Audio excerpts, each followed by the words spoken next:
Baik, bismillahirrahmanirrahim. Assalamualaikum warahmatullahi wabarakatuh. Jumpa lagi dengan saya di Abil Maiwa Channel. Jadi teman-teman, channel ini adalah merupakan channel pendidikan tempat kita berbagi tentang aplikasi pendidikan, Microsoft Office, serta tips dan triks komputer. Jadi pada video kali ini Bapak Ibu ya, kembali lagi admin akan mencoba ya mengupdate lagi informasi terbaru terkait P3K Guru di tahun 2022 ini. Tapi sebelum kita lanjut, bagi rekan-rekan guru yang baru pertama kali menemukan channel ini, silahkan tekan tombol subscribe ya dan aktifkan lonceng notifikasi agar setiap hari Bapak Ibu bisa mendapatkan update informasi terbaru dari kami. Baik Bapak Ibu, kita tidak usah berlama-lama lagi, kita langsung saja to the point.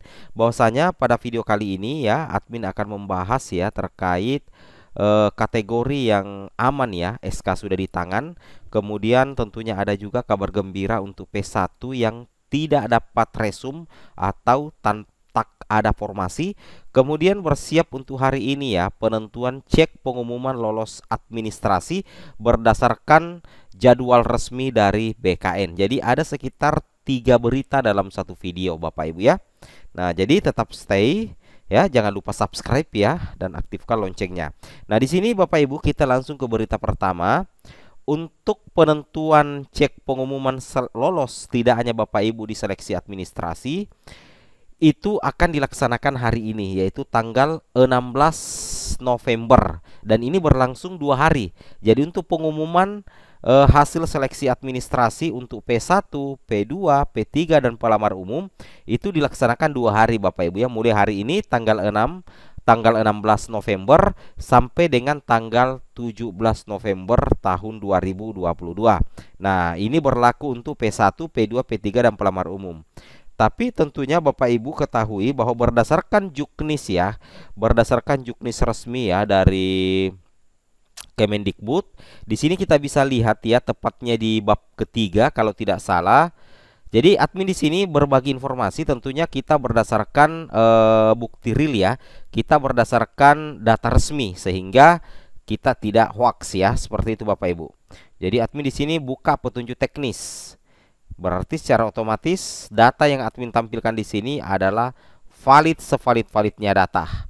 Nah, di sini ya untuk bab 3 ya, kalau tidak salah untuk seleksi administrasi, kita bahas dulu yang seleksi administrasi ya, yang pertama Bapak Ibu.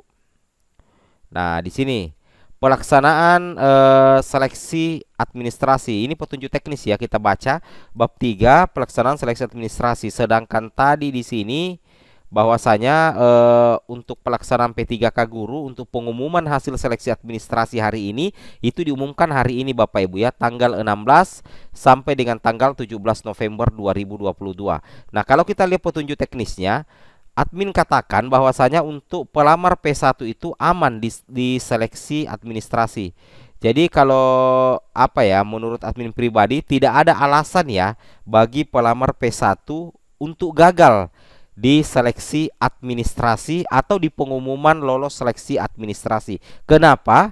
Karena hasil seleksi administrasi untuk seleksi administrasi bagi pelamar prioritas 1 atau guru lulus PG itu adalah menggunakan hasil seleksi administrasi P3K untuk jabatan fungsional guru pada tahun lalu. Nah, pada tahun 2021 kebetulan seluruh guru lulus PG yang termasuk dalam P1 itu sudah dinyatakan lulus seleksi administrasi tahun lalu. Sehingga secara otomatis apabila hasil tahun lalu yang diambil, maka dipastikan pelamar P1 juga akan lolos di tahun 2022. Makanya admin katakan tadi tidak ada alasan ya, tidak ada alasan sebenarnya bagi pelamar P1 untuk gagal hari ini di pengumuman hasil seleksi administrasi. Kenapa? Karena tentunya untuk seleksi administrasi P1 itu menggunakan hasil seleksi administrasi P3K untuk jabatan fungsional guru pada tahun 2021. Seperti itu ya. Sedangkan bagaimana dengan P2 dan P3 itu menggunakan penilaian ya. Artinya untuk pelamar prioritas 2, kemudian pelamar prioritas 3 dan pelamar umum itu dilakukan tahun ini. Jadi seleksi administrasinya baru. Siapa yang melakukan seleksi administrasi? Yaitu adalah Panseldah atau panitia seleksi instansi daerah. Nah, itulah yang akan melakukan seleksi administrasi. Sedangkan ada 4 hal yang akan diverifikasi dan divalidasi untuk seleksi administrasi P2 dan P3. Yang pertama itu adalah pemeriksaan kesesuaian nomor induk kependudukan. Kemudian mencocokkan kesesuaian data kualifikasi akademik, kemudian melakukan pengecekan nomor ijazah dan melakukan pengecekan keabsahan ijazah pelamar. Nah, seperti itu Bapak Ibu ya. Sedangkan untuk intinya seperti itu. Sedangkan untuk pelamar P1 itu hanya menggunakan hasil seleksi administrasi pada tahun lalu. Nah, jadi Bapak Ibu siap-siap saja ya menunggu pengumuman hari ini mulai tanggal 16 sampai tanggal 17. Kalau bukan tanggal 16, kita tunggu di tanggal 17 sesuai dengan jadwal yang dirilis oleh BKN di portal Kemendikbudristek ya. Pengumuman hasil seleksi administrasi untuk P1, P2, P3 dan pelamar umum 16 sampai 17 November 2022. Seperti itu Bapak Ibu ya. Itu yang harus Bapak Ibu cermati dan Bapak Ibu pahami. Kemudian kita pindah ke informasi kedua adalah selamat ya, SK sudah di tangan. Dari mana dasarnya ini admin katakan seperti itu? Oke, kami akan tampilkan.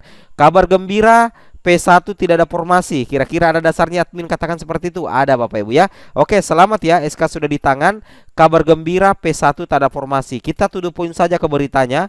Ini kita ambil referensi di jpnn.com. Di sini dikatakan tidak ada alasan Pemda untuk tidak mengajukan formasi ASN P3K 2022.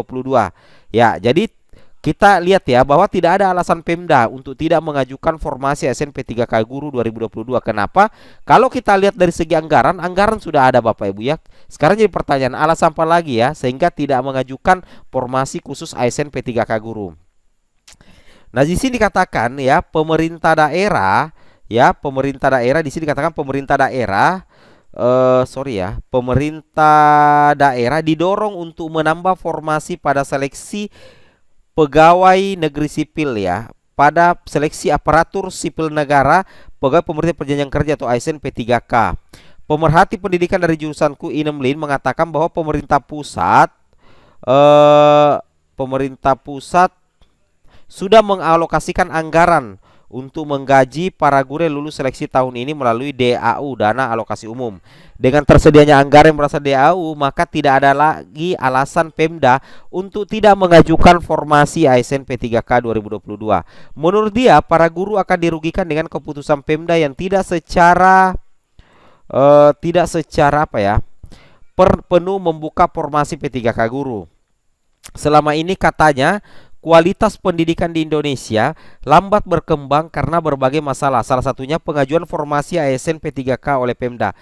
Apabila permasalahan ini tidak diselesaikan, maka sulit meningkatkan kualitas pendidikan. Kalau berharap Pemda tergerak dengan sukarela mungkin sulit. Jadi memang harus diatur dengan peraturan yang tegas. Data Kemendikbudristek menyebutkan kebutuhan formasi tahun 2022 mencapai 781.844 Bapak Ibu ya.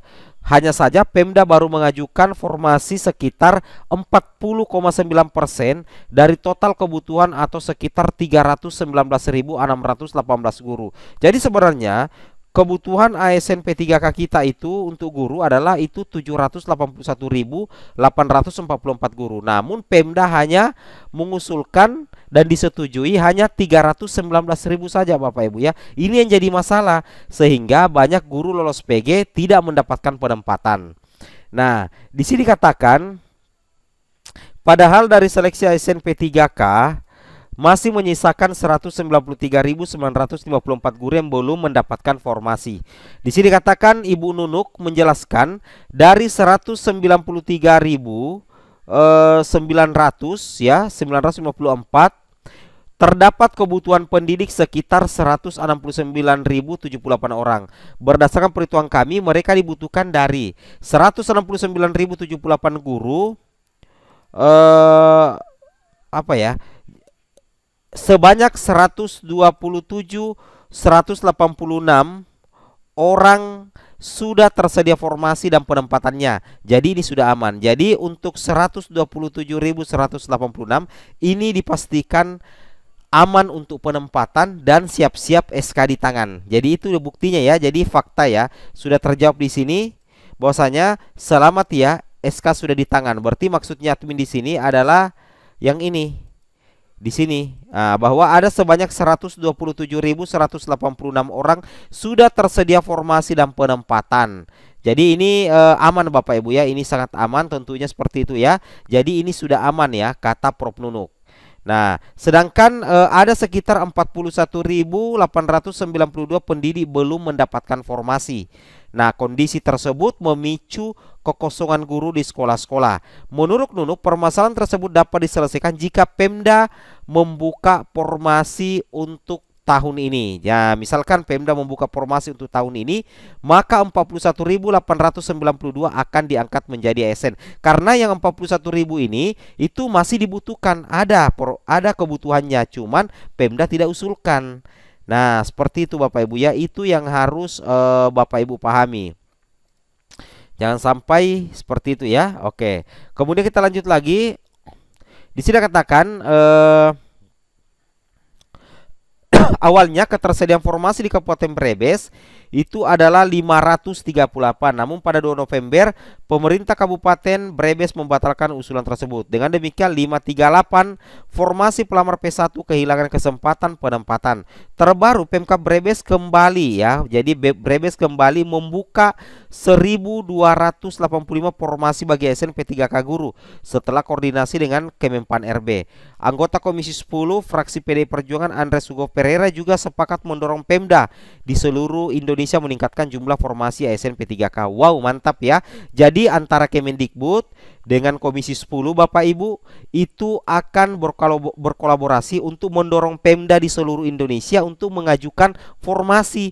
Ini tentunya menjadi kabar gembira bagi P1 yang tidak mendapatkan formasi. Jadi sudah terjawab juga Bapak Ibu ya.